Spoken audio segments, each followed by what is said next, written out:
하나님 아버지, 하나님께서 우리의 삶을 보고 웃으신다고 하십니다. 하나님의 진노를 서는 비웃음이 아닌 잘했다고 하시는 웃음을 함께 웃을 수 있도록 인도하여 주시옵소서. 예수님의 이름으로 기도드립니다. 아멘. 날마다 온갖 미디어들이 무서운 이야기들을 수없이 쏟아내고 있습니다. 세상은 우리에게 하나님께 순종하는 것이야말로 내가 가진 자유를 억압당하는 것이기 때문에 오히려 나 자신의 해방을 선언하고 내 마음대로 하라고, 나 자유를 누리라고 유혹합니다. 이런 사람들에게 하나님은 오늘 웃으신다고 하십니다. 하나님께서 왜 웃으시는지 오늘 하나님의 웃음의 의미를 살펴보도록 하겠습니다. 첫째로 기름 부음 받은 자를 대적합니다. 1절입니다. 어찌하여 이방 나라들이 분노하며 민족들이 헛된 일을 꾸미는가? 이방 나라들과 민족들이 하나님의 통치를 인정하지 않기 때문에 분노하며 헛된 일을 꾸미고 있다는 것이죠. 분노라고 하는 것은 바다가 사납게 날뛰는 것을 표현할 때 사용하는 단어이긴 하지만 단순히 어떤 감정의 표현을 하고 있는 것만이 아닙니다. 조용한 모임이 아니라 술렁거림의 야단법석을 떠는 반역자들의 모임을 가리킵니다. 그러니까 어떤 형태가 됐든지 이게 모인다고 할 때 이 단어를 쓴다고 하는 것이죠. 새로운 왕이 지금 즉위하고 있습니다. 그런데 그 왕의 통치를 거부하고 반역을 일으키려고 모임을 갖는 것을 말하는 것이죠. 시편 1편 2절에 보면 여호와의 율법을 주야로 묵상한다고 하는 말이 있잖아요. 이 묵상이라고 하는 단어가 헛된 일을 꾸미는가 할 때 이 꾸민다는 말과 똑같은 단어를 일부러 사용하고 있다는 것이죠. 헛된 일은 실제로 이 1절에는 하나님의 말씀을 계속 묵상해야 된다고 하는데 2절은 하나님을 반역하는 것만 계속 생각하고 묵상한다는 것이죠. 그러니까 1절에 있는 것과는 완전히 반대되는 상황을 말하고 있습니다.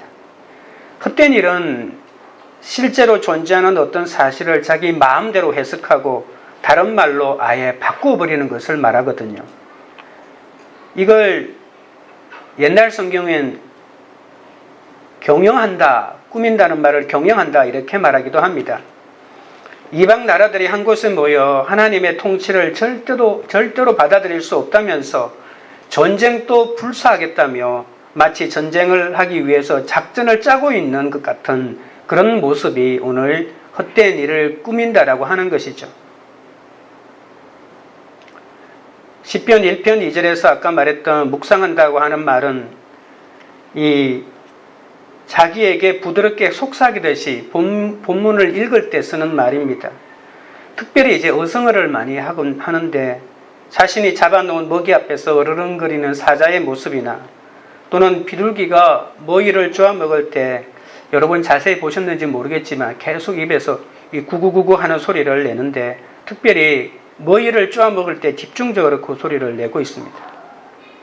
아마도 이 모습들은 먹이를 앞에 놓고 좋아서 어쩔 줄 모르는 즐거움을 표현하고 있지 않을까요? 그래서 말씀을 묵상할 때 내 속에서 내 영혼이 기뻐서 어쩔 줄 몰라하는 이런 것들을 나타낸다고 볼 수도 있습니다. 그런데 우리는 말씀을 묵상하지 않고 상처를 묵상하거나 세상의 소리를 묵상할 때가 더 많습니다. 아니, 세상의 말이 얼마나 묵상이 잘 되는지 모릅니다.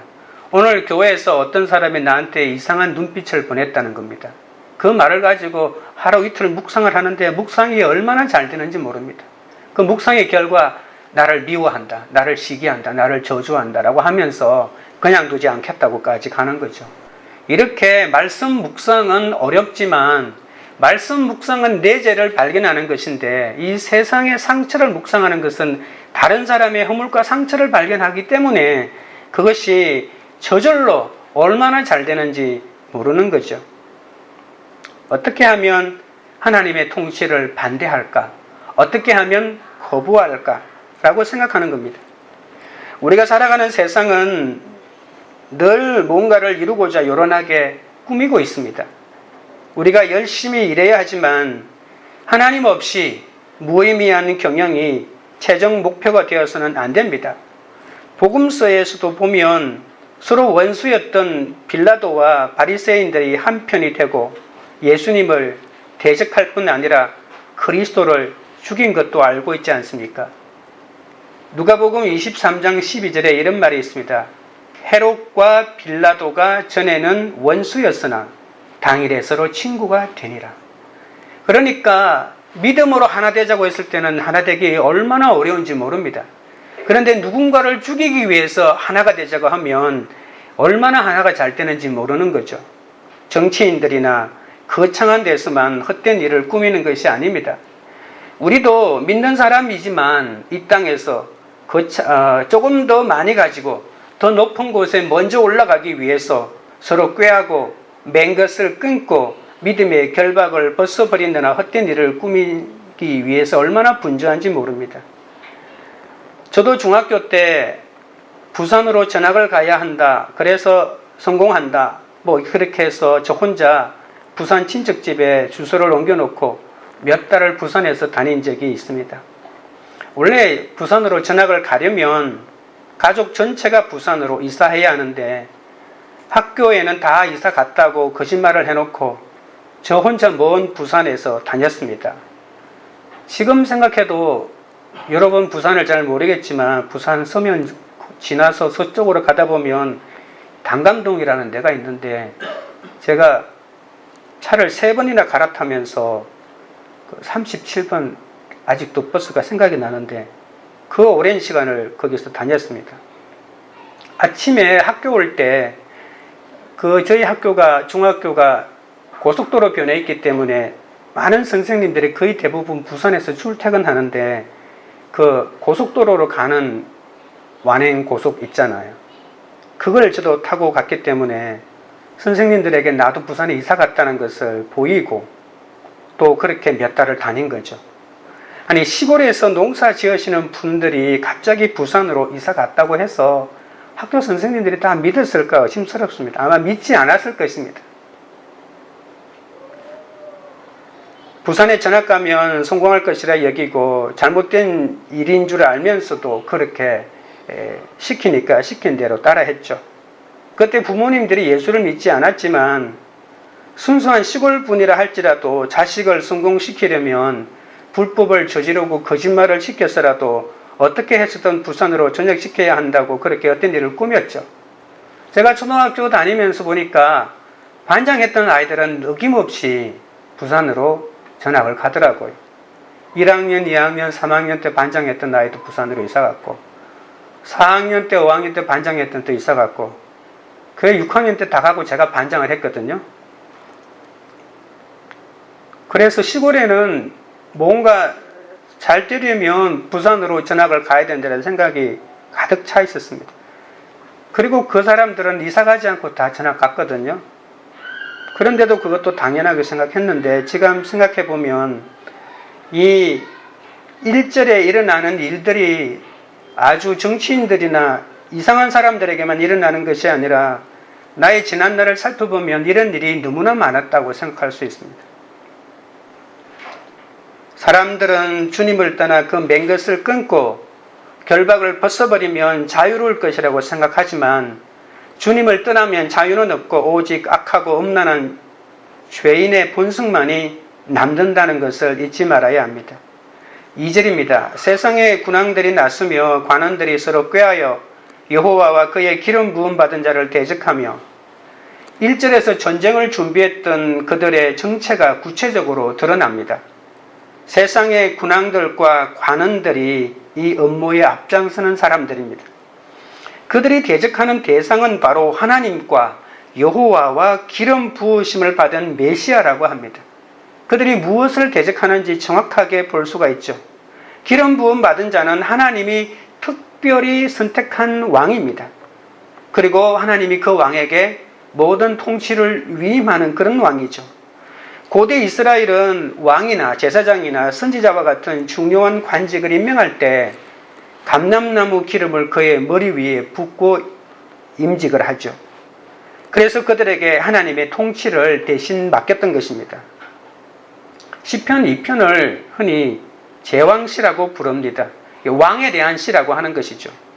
그래서 그들에게 새로운 왕을 세울 때 등극식을 하거나 또는 취임식을 할 때 이 시를 낭송했다는 것입니다. 그뿐만이 아니라 이스라엘의 왕들은 매 1년에 한 번씩 신년에 이 시편을 읽으면서 이 주기식을 흉내내곤 했는데요. 왕은 하나님이 임명해 준 대리왕에 불과하거든요. 진짜 왕은 하나님밖에 없는 거죠. 이 땅에 있는 이 육신의 왕은 하나님의 대리 통치를 해야 되기 때문에 1년에 한 번씩 나는 진짜 왕이 아니고 여호와 하나님의 진짜 왕이고 나는 하나님의 부름을 받아 그의 사명을 완수하는 왕에 불과하다는 이런 의식을 1년에 한 번씩 계속 했던 것입니다. 그런데 세상의 군왕들은 그 메시아를 거부하고 있는 것이죠. 지금은 예수 그리스도라고 바로 해석하겠지만 아니 예수 그리스도라고 하는 해석하기 이전에 하나님이 세운 모든 통치자들을 거부하고 있다는 것입니다. 온 세상 나라로 하나로 뭉쳐서 하나님을 대적하고 있는 것이죠. 어떻게 이 세상이 하나가 되지? 하나님을 타도하자라고 하는 이 하나면 이 세상이 하나가 된다는 것입니다. 시편 1편에서 말한 악한 자들과 죄인들과 오만한 자들이 바로 이들입니다. 이 악한 자들은 악한 꾀를 좋아하기에 민족들이 헛된 일을 꾸미고 세상 군왕과 관원들은 서로 꾀하여 하나님과 그의 기름 부음 받은 자를 대적하는 것입니다. 마치 끝없는 혼돈의 원시 바다가 쓰나미로 몰려오는 것처럼 하나님을 대적하고 또 하나님이 만든 질서를 무너뜨리기 위해서 이 태초의 이 원시 바다, 창조를 방해하는 원시 바다는 이 카오스라고 하잖아요. 혼돈을 일으키는 겁니다. 하나님이 세운 질서를 무조건 무너뜨리려고 하는 그러한 세력이라고 볼 수 있습니다. 예수님을 잘 믿고 하나님께서 쓰시고자 하는 사람들에게만 어쩔 수 없이 악한 자들이 일어나 대적하는 일이 많다는 것 또한 사실입니다. 여러분 다윗과 사울의 관계를 생각해 보십시오. 하나님이 귀히 쓰시려고 택한 왕이었습니다. 아니 나중에 하나님이 기름을 붓고 왕으로 세우면 얼마나 좋겠습니까? 그런데 지금 살아있는 왕, 눈이 시퍼렇게 살아있는 왕, 이 왕이 지금 살아있는데도 불구하고 이 왕은 내 왕이 아니고 내가 새로운 왕을 세운다고 다윗에게 17살밖에 안 되는 그 아이에게 먼저 기름을 부었잖아요. 그리고 결국은 이 사울의 사위가 되니까 한 가족이나 다름이 없는데 하나님이 쓰시려고 택한 귀한 왕이었지만 이 사울이 하나님이 부리는 악령이 그 속에 들어가면 다윗을 죽이려고 단창을 던지고 창을 던지고 그랬지 않습니까? 그래도 다윗은 사울을 끝까지 사랑하고 품으려고 했습니다. 하나님이 기름 부음으로 왕으로 삼은 사람임을 인정했기 때문에 함부로 그에게 손을 대지 않았던 것이죠. 우리도 사울같이 나를 힘들게 하는 가족이 있습니다. 예수 믿는다고 하나님이 나를 택했다고 해서 고난이 없는 줄 아십니까? 더 큰 고난이 있고 가장 사랑해야 할 가족이 나를 죽이려고 이렇게 하는 때도 얼마나 많은지 모릅니다. 그런데도 끝까지 그 가족을 품고 사랑할 수밖에 없습니다. 사울 같은 사람을 나에게 붙여주신 이유가 무엇일까요? 3절을 보겠습니다. 우리가 그들의 맨 것을 끊고 그의 결박을 벗어버리자 하는도다. 악한 자들이 하나님을 대적하는 구체적인 방법을 소개하고 있죠. 그들의 맨 것을 끊고 그의 결박을 벗어버리고자 하는 것입니다. 끊고 벗어버리자라고 하는 것은 맨 것과 결박을 가리키죠. 그러면 무엇이 그들의 사슬이고 족쇄일까요? 그들이 실제로 감옥에 매여 있거나 아니면 사슬에 채워져 있는 것일까요? 그렇지 않습니다. 그들은 하나님의 통치 자체를 거부하고 있습니다. 여기에서 말하는 맨 것과 결박이라고 하는 것은 하나님의 율법입니다. 하나님의 율법과 말씀 자체가 자기를 매고 있고 결박하고 있다고 생각하는 거죠. 하나님의 말씀이 내 길의 등불이라고 여기기는커녕 나를 얽어매고 있는 사슬이라고 생각합니다. 저 말씀 때문에 내가 제도 짓지 못하고, 저 말씀 때문에 내가 마음대로 하지 못하고, 저 말씀 때문에 내 인생은 끝장났고 평생 자유가 없다고 이렇게 말하고 있는 것입니다. 그 질서에 매여 있는 것이 고통스럽고 어리석게 보이기 때문에 모조리 그 질서를, 그 결박을 다 벗어버리고 끊어버리자라고 하는 것입니다. 하지만 끝까지 매여 있는 것이 오히려 예수님에게 매여 있다는 것을 명심해야 합니다. 세상의 권력과 지위를 가진 사람일수록 자기 힘으로 하나님께서 주신 질서의 결박을 멍해라 여기고 벗어버리고자 합니다. 그럴 때 멍해를 쥐고 오히려 인내하려고 하면 예수님을 죽인 것처럼 주님의 기름 부음 받은 아내나 남편이나 자녀나 부모를 대적할 수밖에 없는 것이죠. 그래서 내 가족이 나를 대적하는 것입니다.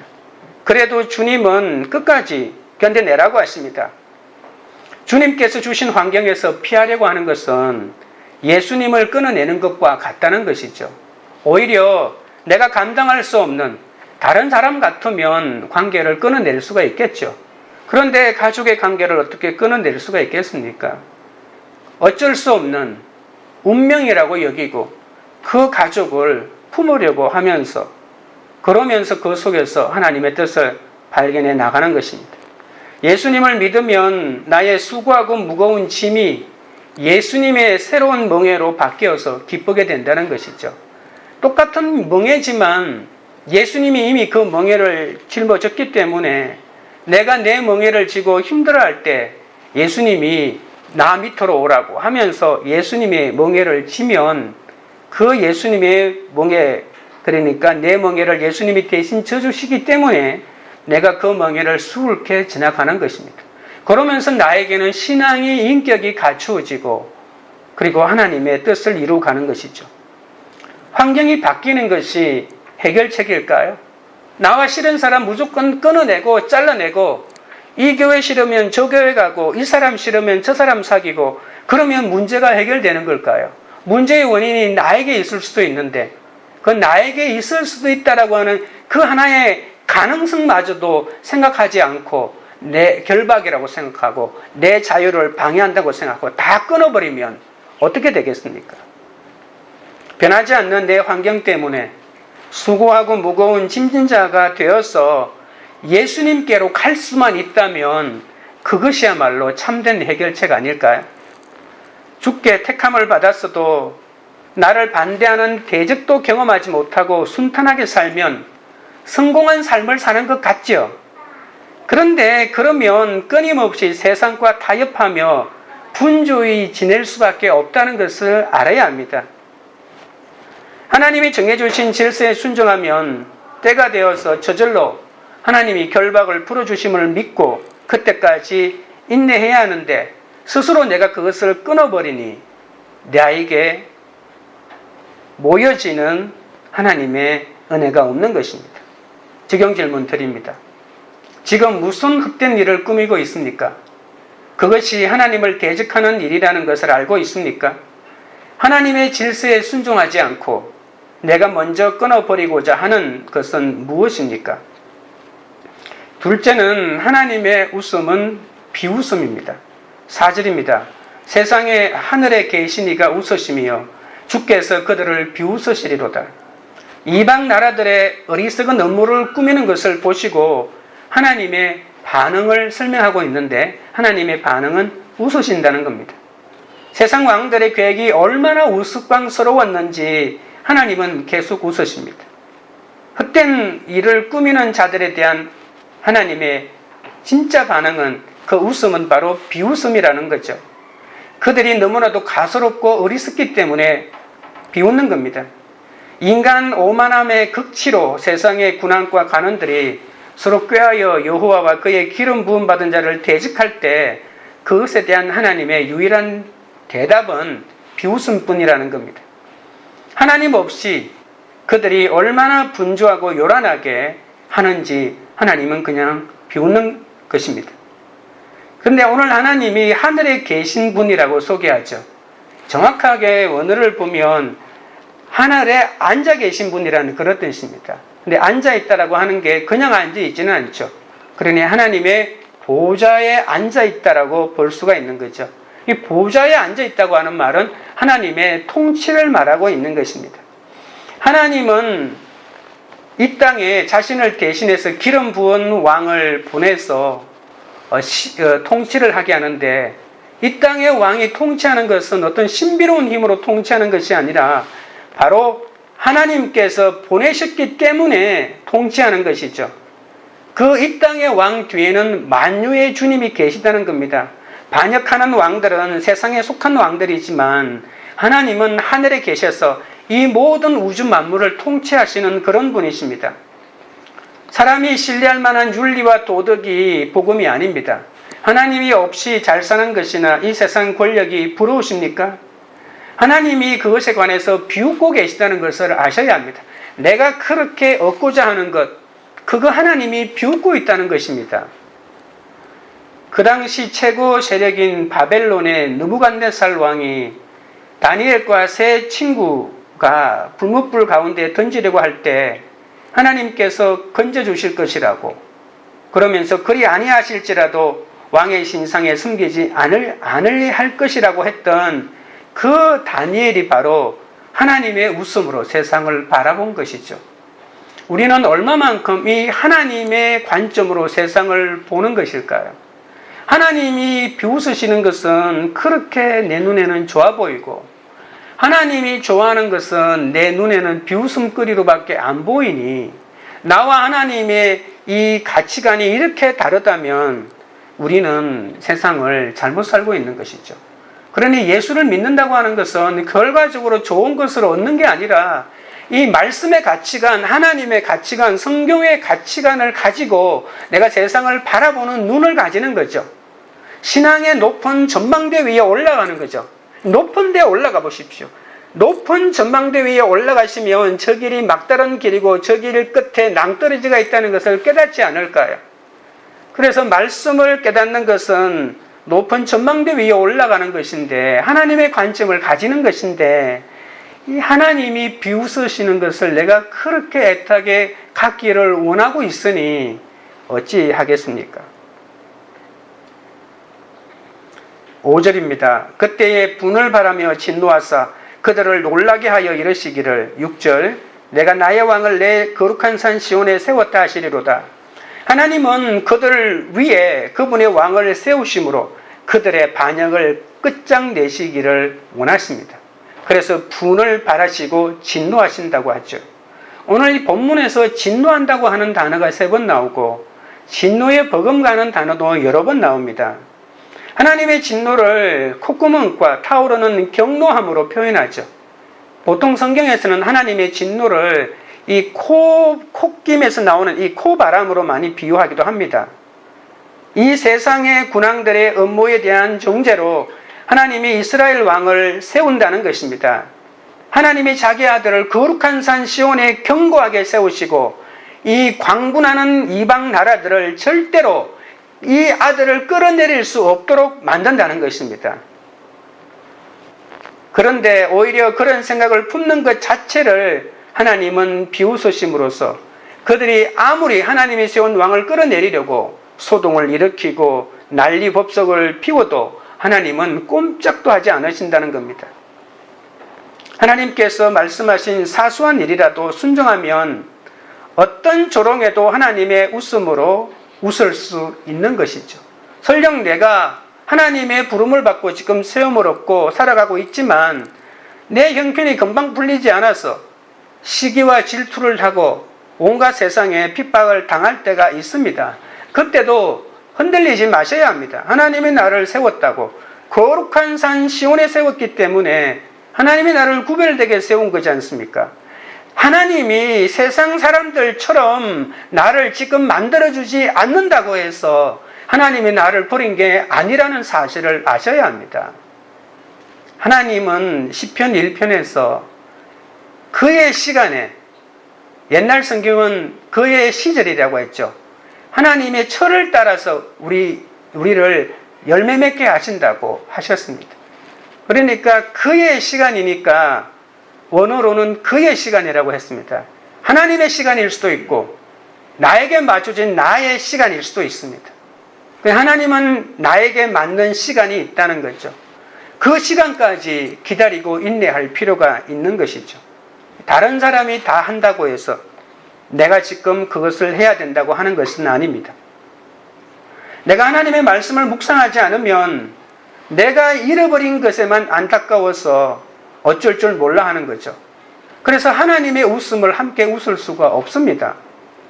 세상에 웃을 때 나도 웃고 세상이 비웃을 때 나도 비웃으면 하나님이 웃으실 때 내가 같이 웃을 수가 없다는 말입니다. 하나님은 내가 만약 헛된 일을 꾸미고 맹것을 끊고 결박을 벗어버리고자 할 때도 나를 보고 비웃으십니다. 여러분, 우리 한 사람 한 사람이 바로 성전 아닙니까? 내가 세상 가치관에 사로잡혀서 하나님의 말씀을 족쇄로 여기고 떠나려고 할 때 하나님이 내 마음에 예수님을 세워주시고 그러면서 웃으시고 그러면서 분을 발하시고 놀라게 하는 사건을 허락하신다는 사실입니다. 그러니까 하나님이 내가 잘못 살아갈 때 내 삶 가운데 분노를 발하시는 것이 오히려 하나님의 사랑입니다. 내가 잘못 살아가고 있는데도 하나님이 비웃지 않는다면 나는 회복될 가능성이 없는 거죠. 지금 당장은 세상 사람들처럼 더 많이 가지고 더 많은 것들을 누리기 때문에 좋을 줄 몰라도 조금만 지나가면 오히려 나는 세상 사람들이 멸망할 때 멸망할 수밖에 없습니다. 우리가 바벨론의 멸망이 요한계시록 18장에 나와 있습니다. 바벨론의 멸망 말입니다. 이 바벨론이 멸망할 때 그 성경 요한계시록의 본문이 보시면 바벨론에 있는 하나님의 백성에게 빨리 나오라고 하는 그 문장이 들어가 있습니다. 바벨론의 멸망의 특징은 순식간에 망한다는 것입니다. 그런 단어가 요한계시록에 나와 있어요. 순식간에 그냥 1시간 만에 이렇게 순식간에 멸망하기 때문에 그 세상에 취해 있다가는 바벨론이 멸망할 때 나도 멸망할 수밖에 없는 것이죠. 사건마다 하나님이 분을 발하시는 것이 진정 복 아닐까요? 근데 말씀을 묵상할 때만 하나님이 나한테 분낸다는 것을 깨달을 수 있어요. 세상에 악을 행하는 사람이 더 잘 될 수가 있고요. 하나님은 내가 잘못 살아가도 아무렇지도 않고 가만 내버려 둘 때가 있습니다. 내가 이런 악을 하는데 하나님이 가만 내버려 두네? 하나님이 없는 거 아닐까? 이렇게 생각하겠지만 말씀을 안 보면 하나님이 지금 나에게 진노를 일으키는지 분을 발하시는지도 모른다는 겁니다. 내가 놀라서 정신이 번쩍 들도록 진노로 말씀해 주실 때 성경을 내가 묵상할 때 그러한 일이 일어나고 그때 하나님을 대적하는 죄에서 돌이킬 수 있는 것이죠.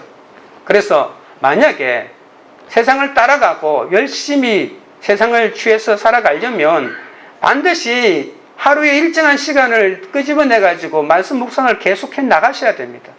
혹시 잘못된 길이라고 하나님이 말씀해 주시니까 그 말은 들어야 되지 않겠습니까?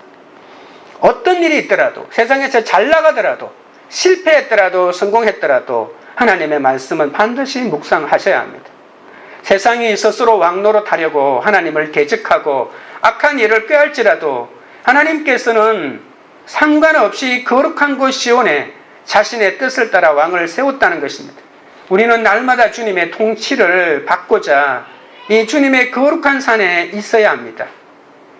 적용 질문 드리겠습니다. 세상의 악을 보며 하나님의 웃음으로 함께 비웃습니까? 아니면 나의 죄악으로 하나님의 비웃음을 당하고 있지는 않습니까?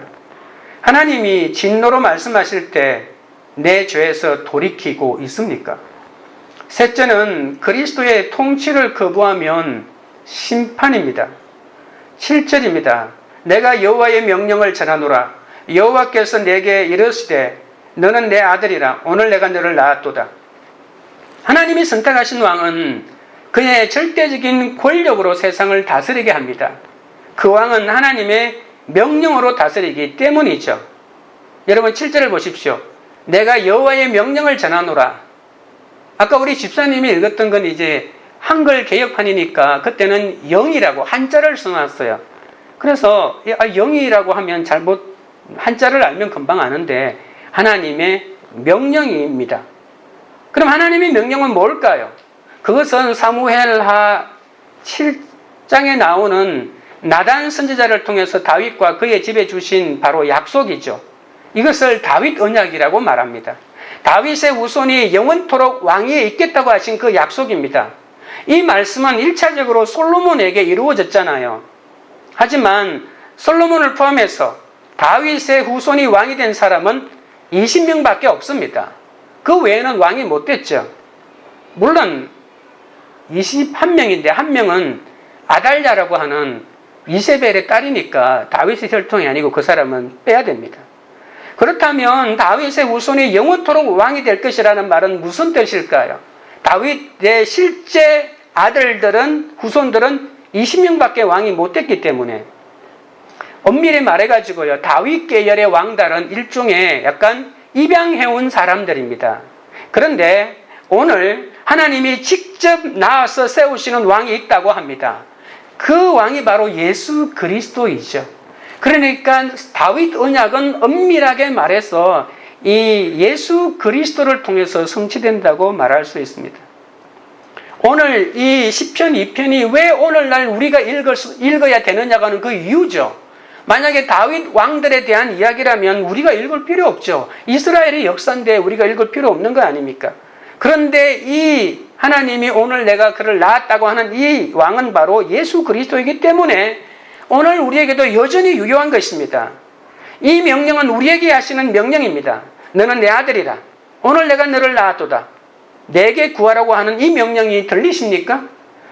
비록 이 음성을 듣기 위해 헛된 일을 꾸몄다 하더라도 그 헛된 일을 꾸미고 난 다음에라도 이 말씀이 들렸다면 그것이 축복 아니겠습니까?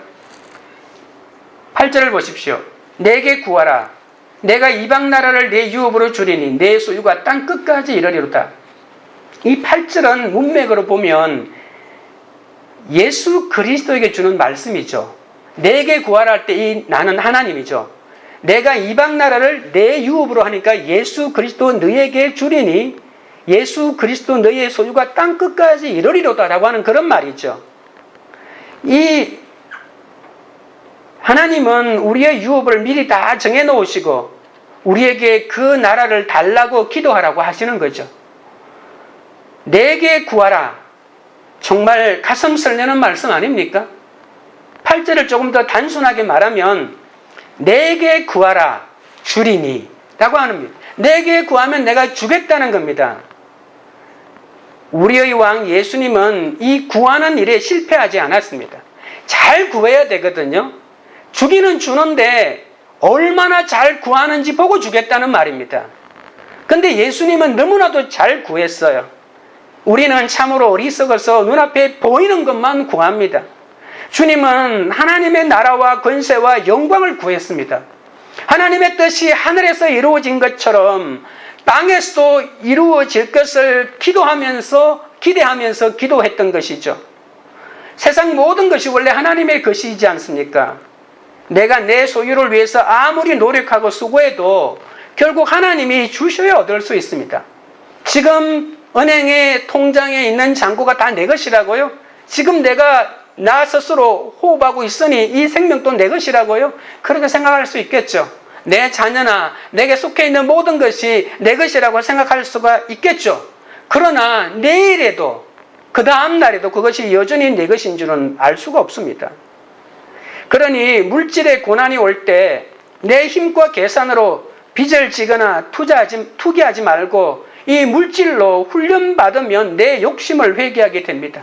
물질에 어려움이 있는 사람은 이 물질로 훈련의 기회로 삼아야 하고, 몸에 건강이 안 좋은 사람은 건강을 가지고 하나님의 말씀이 영원하다라고 내가 무엇인가를 제대로 구해야 하는 이 훈련을 받는 기회로 삼아야 합니다. 내게 많이 있는 것은 나한테 절대로 훈련을 못 줍니다. 내게 부족하고 어렵고 힘든 것이 나에게 훈련의 기회를 준다는 것을 아셔야 합니다. 그렇게 내 헛된 권세를 깨뜨리고 하나님 아들의 권세를 인정할 때 하나님이 내게 주신 믿음의 유업을 누릴 수 있죠. 예수님은 자신의 권세를 다 거부하고 거절하고 모두 깨뜨리고 오로지 하나님의 권세만 인정했기 때문에 오히려 이 땅의 모든 것을 유업으로 받지 않았습니까? 우리는 세상을 향해 구해서는 안 됩니다. 우리가 구해야 할 대상은 오직 하나님이십니다. 그러면 소유가 땅끝까지 이르리라고 약속해 주십니다. 우리는 이 땅을 위해서도 기도해서도 안 됩니다. 이 땅의 영혼들이 비록 다 구원을 얻지 못한다 해도 열방을 위해 기도하기를 멈추지 말아야 합니다. 왜냐하면 그 이방 나라도 주님께서 우리의 유업으로 주셨기 때문입니다. 우리는 더 먼 나라를 위해 기도해야 합니다. 모든 이방 나라 사람들이 그리스도인이 되게 해달라고 간구해야 합니다.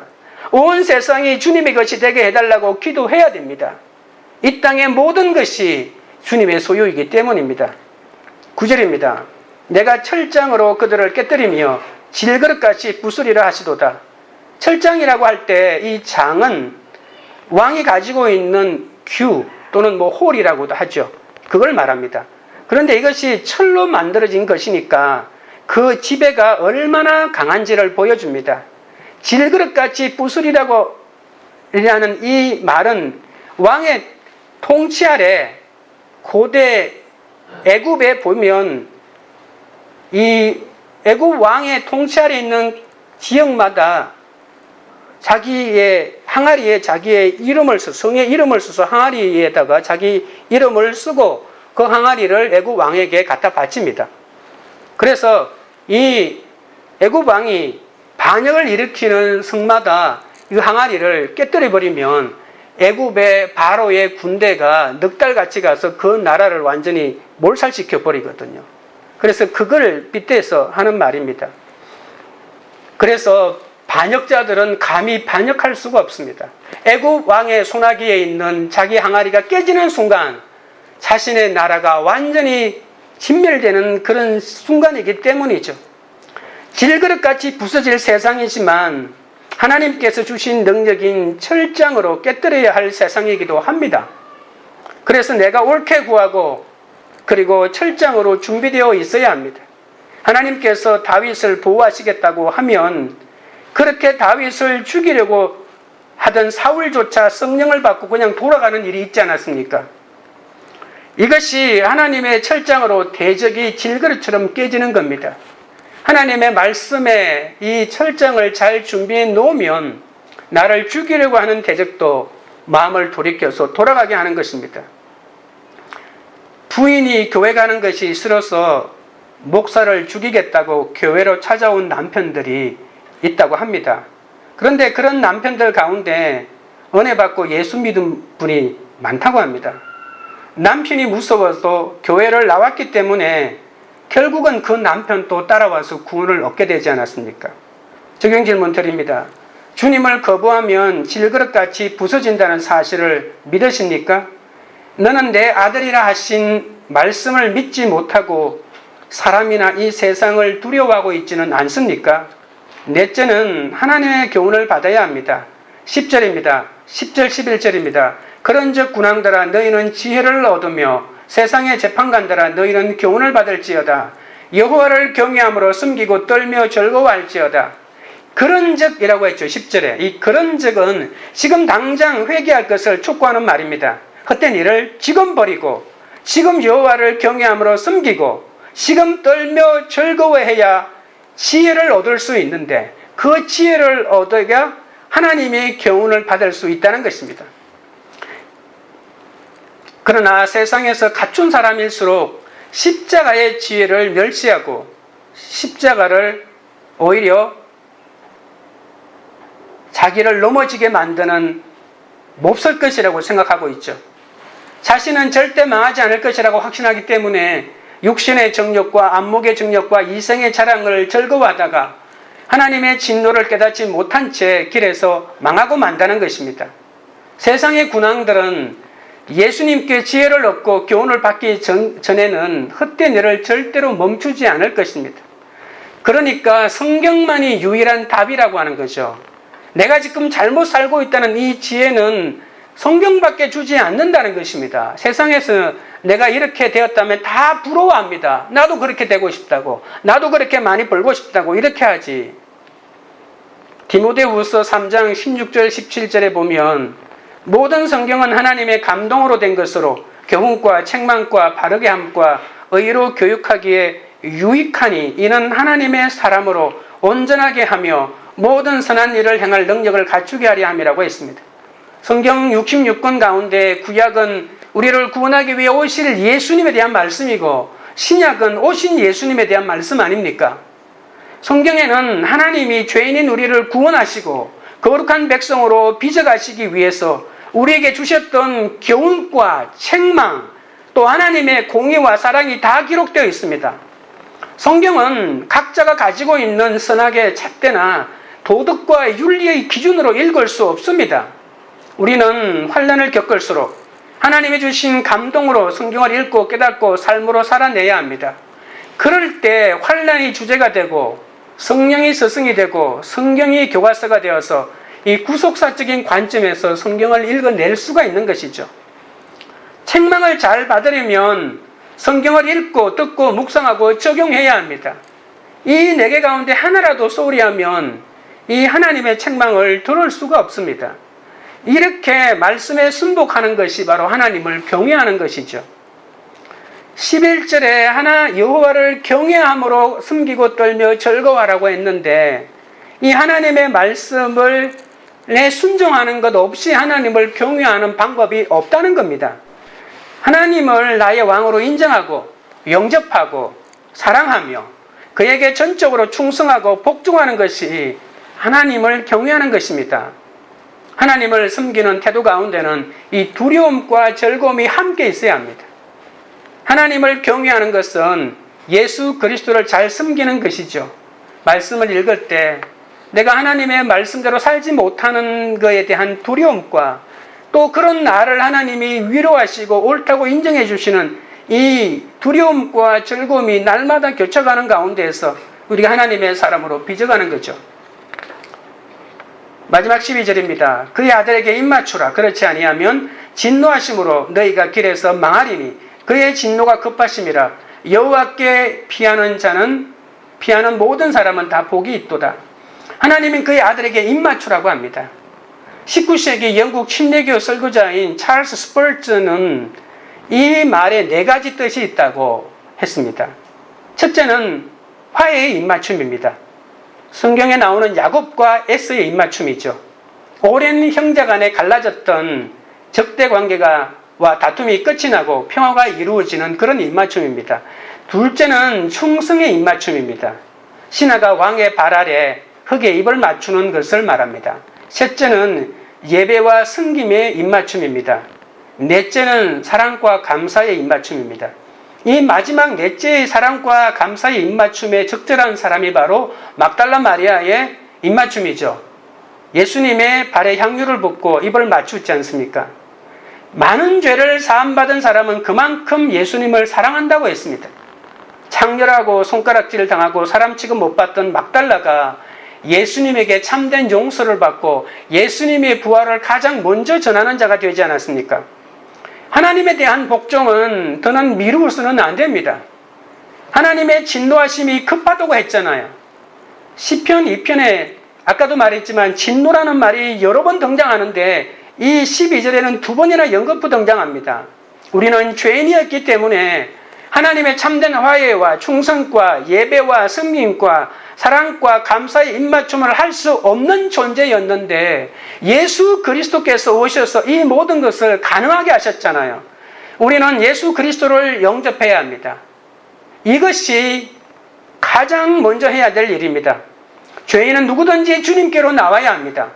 지금 나와야 합니다.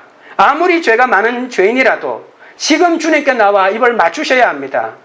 주님에게 용서받지 못할 죄인은 없기 때문입니다. 우리는 하나님이 말씀에 순종할 때 하나님의 진노를 피하는 지혜를 얻을 수 있습니다. 세상 행복은 오래가지 못합니다. 하나님과 함께 얻는 성공이라야 사라지지 않습니다. 그리고 하나님께 피하는 자가 복이 있다고 했습니다. 시편이 말하는 가장 위대한 이 아시레이라고 하는 이 복은 바로 주님께 피함으로 누리는 안전과 보호입니다. 우리는 주님께 피하지 않아도 안전과 보호를 얻는 수많은 길들이 있습니다. 우리는 돈이 우상이라고 하는데 돈이 우상이 아니라 돈은 아주 가까운 우상이고 돈 밑에 있는 진짜 우상은 바로 안전 우상입니다. 돈이 있어야 내가 안전한 삶을 살고 행복한 삶을 산다고 생각하기 때문에 돈을 우리가 취하는 거죠. 돈을 취하려고 내가 거짓말을 하는 거고, 그래서 가장 밑에 있는 우상은 바로 이 안전입니다. 이 안전을 누가 주느냐는 것입니다. 세상이, 돈이, 권력이 나에게 안전과 보호를 주는 것이 아니고 주님께 피하는 사람만 이것을 누릴 수 있다는 것입니다. 심포니의 테마처럼 시편에서 계속 울려 퍼지는 것이 주님에게 피하는 자가 복이 있다는 말입니다.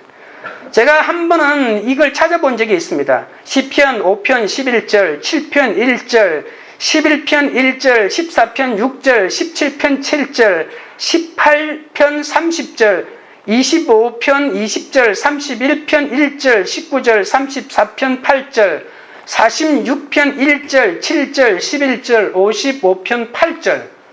제가 더 이상 찾았는지는 모르겠지만 제 성경에 기록된 것까지 여기까지였습니다.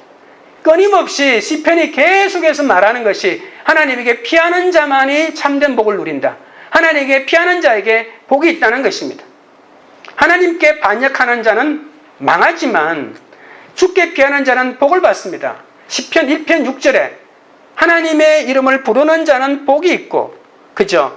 의인들의 길은 여호와께서 인정하시나 악인의 길은 망하리로다. 이것입니다.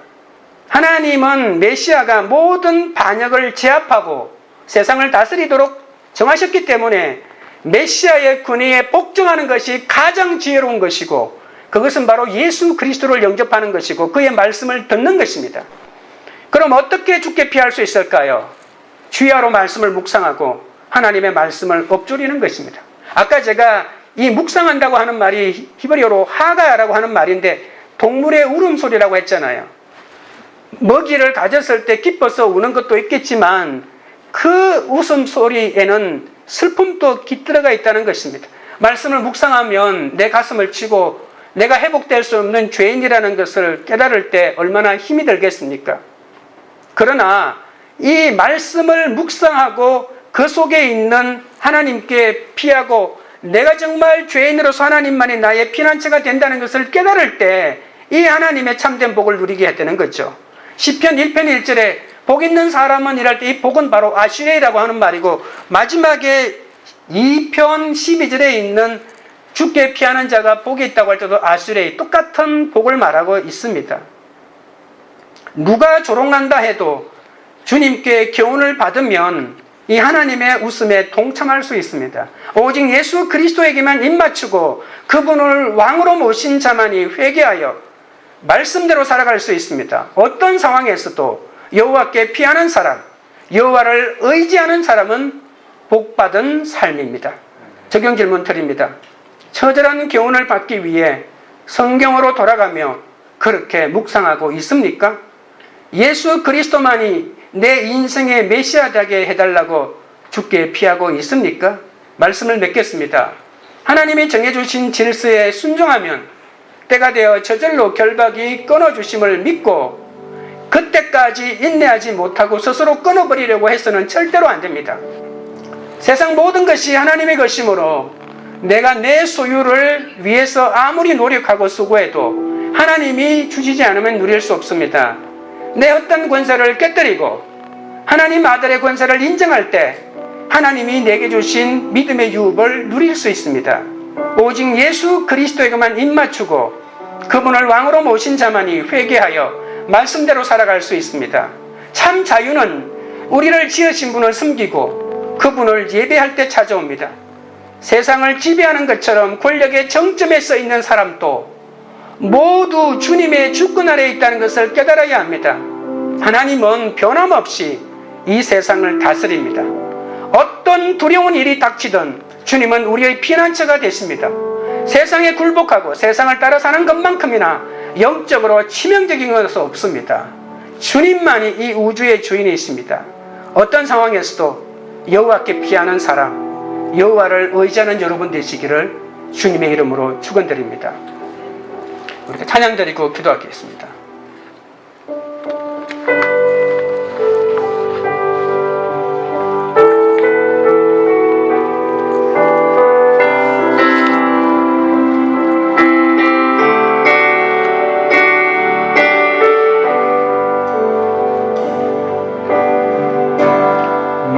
민족의 가슴마다 피 묻은 그리스도를 심어 이 땅에 부르고 푸른 그리스도의 계절이 오게 하소서. 오게 하소서. 이 땅에 하나님의 나라가 이루어지게 하옵소서. 모든 사람의 마음과 교회와 가정에도 하나님 나라가 임하게 하여 주소서. 주의 청년들이 예수의 꿈을 꾸고 인류 구원의 환상을 보게 하소서. 한 손엔 복음 들고 한 손엔 사랑을 들고 온 땅 구석구석 누비는 나라 되게 하소서. 민족의 가슴마다 민족의 가슴마다 피 묻은 그리스도를 심어 이 땅에 부르고 푸른 그리스도의 계절이 오게 하소서. 오게 하소서. 이 땅에 하나님의 나라가 이루어지게 하옵소서. 모든 사랑의 마음과 교회와 가정에도 하나님 나라가 임하게 하여 주소서. 주의 청년들이 예수의 꿈을 꾸고 인류 구원의 환상을 보게 하소서. 한 손엔 복음 들고 한 손엔 사랑을 들고 온 땅 구석구석 누비는 나라 되게 하소서. 주의 청년들이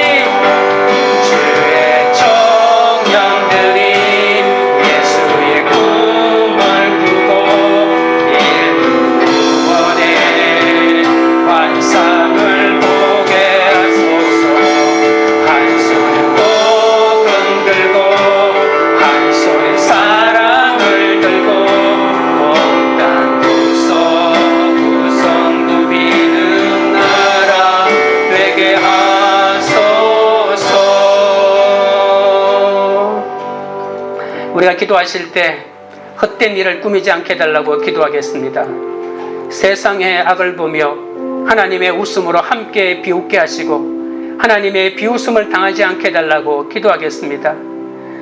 주님을 거부하면 질그릇같이 부서진다는 사실을 믿고 너는 내 아들이라 하신 말씀을 믿고 사람이나 이 세상을 두려워하지 않게 해달라고 기도하겠습니다. 하나님에게 처절한 교훈을 받기 위해 성경으로 돌아가 그렇게 묵상하고 예수 그리스도만이 내 인생의 메시아 되게 해달라고 다 같이 기도하며 주께 나가겠습니다. 거룩하신 하나님 우리 아버지여, 우리 아버지께서 헛된 일을 꾸미지 않도록 나를 불쌍히 여겨주시기를 원합니다. 하나님의 질서에 순종하지 않고 내가 먼저 끊어버리고자 하지 않도록 하나님 우리 아버지여 불쌍히 여겨주시옵소서. 세상의 악을 보며 하나님의 웃음으로 함께 비웃게 하여 주시고 하나님의 비웃음을 당하지 않게 하여 주시옵소서. 하나님이 진노로 말씀하실 때 내 죄에서 돌이킬 수 있도록 은혜를 더하여 주시옵소서.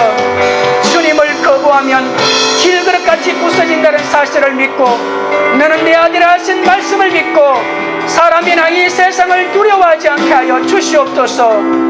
하나님에게 처절한 교훈을 받기 위하여 날마다 말씀을 읽고 듣고 묵상하고 적용하게 하시고 그렇게 말씀 가운데 거함으로 예수 그리스도만이 내 인생의 메시아 되게 해달라고 기도하며 나아가는 삶이 되도록 하나님이 역사하여 주시옵소서. 주님이 붙잡아 주시옵소서. 하나님 아버지, 복 있는 사람이 말씀을 즐거워하고 주야로 묵상한다는 말씀을 수없이 듣고 그렇게 살아왔습니다. 하나님이 정해주신 질서와 때에 순종하면 망할 것 같아서 그때마다 내 생각대로 결박을 끊고 벗어버리려고 한 적이 얼마나 많은지 모릅니다. 조금만 일이 생겨도 헛된 일을 꾸미고 소란하게 악을 꾀하는 일이 벌려싸우니 주여 용서하여 주옵소서. 남편과 아내와 부모와 자녀의 감옥에서 날마다 그 결박을 벗어버리고자 이혼을 꿈꾸고 술과 중독으로 피하고자 하는 우리의 연약함이 있사오니 불쌍히 여겨 주옵소서. 아무 문제가 없을 때는 복 있는 사람처럼 살아가지만 내 속에 욕망과 갈등이 유혹을 줄 때는 그 유혹에 넘어가 오만한 죄인의 자리에 설 때가 많이 있습니다. 그때마다 세상에서 이기고 또 이기려고 하여 나도 속고 남도 속이는 헛된 삶을 경영해 왔사오니 하나님께서 비웃을 수밖에 없는 삶을 살았으니 불쌍히 여겨 주옵소서. 비록 하나님이 비웃음을 당하고 있지만 지금이라도 나의 죄를 깨닫고 하나님이 진정으로 웃어주시는 그런 인생을 살 수 있도록 은혜 내려 주시옵소서. 하나님이 비웃으시는 이 심판의 사건이 회복과 구원의 사건이 되게 하여 주옵소서. 오늘 내가 너를 낳았다고 하시는 음성을 듣고 어떤 조롱의 말을 듣는다 할지라도 하나님의 웃음을 함께 웃을 수 있도록 주여 도와주옵소서. 이제는 하나님의 아들이 권세로 겸손한 종의 삶을 살아 땅끝까지 그 지경이 넓어지도록 인도하여 주옵소서. 광교우리들 교회가 그 아들 예수 그리스도에게 입맞추게 하옵소서. 화해의 입맞춤, 충성의 입맞춤, 예배와 섬김의 입맞춤, 사랑과 감사의 입맞춤을 하는 공동체가 되게 하옵소서. 주님을 거부하면 질그릇같이 내가 부서진다는 사실을 믿고 너는 내 아들이라 하신 말씀을 믿어 사람과 세상을 두려워하지 않는 믿음의 공동체가 되게 하옵소서. 날마다 말씀을 묵상하여 주님의 교훈을 받고 말씀대로 믿고 살고 누리는 그런 교회가 되도록 역사하여 주시옵소서. 예수님의 이름으로 기도드립니다. 아멘.